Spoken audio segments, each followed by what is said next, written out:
আচ্ছা মা, তুমি যখন বিয়ে করেছিলে তোর বয়স কত ছিল? 18। আর বাবার বয়স কত ছিল? 22। আমার তো 23 হয়ে গেছে। আরে আমি বিয়ে করবো বলছি না, আমি বলছি যে আমার বয়স 23 হয়ে গেছে। আমি হিসেব করছিলাম আর কি। কি বলিস রে? দীপালি 17 বছর বয়সে পালিয়ে গেছে। আরে এগুলো জানিস মা বাবার ভুলের জন্য হয়। যদি মেয়েকে 23 বছর বয়স পর্যন্ত বসে রাখে তাহলে মেয়ে পালাবে না তো কি করবে? জানিস আমার একটা বান্ধবী আছে, তার বয়স না 23 হয়ে গেছে, কিন্তু তার বাবা মা এমন আবভাব দেখায় যেন তার মেয়ের বয়স 12 কি 13। আচ্ছা মা, একটা কথা শুনেছো? কি কথা রে? আরে আমার কাছে যে মেয়েটা পড়তো তার না বিয়ে হয়ে গেছে। তো খুব ভালো কথা। ছাত্রীর বিয়ে হয়ে গেল আর শিক্ষিকা এখানে বসে আছে। আরে মানে বলতে চাইছি যে মেয়েটার বয়স অনেক কম, মাত্র তো 20, বিয়ে করে নিয়েছে।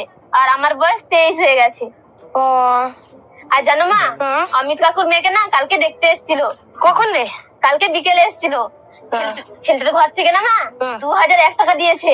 তো ভালো কথা।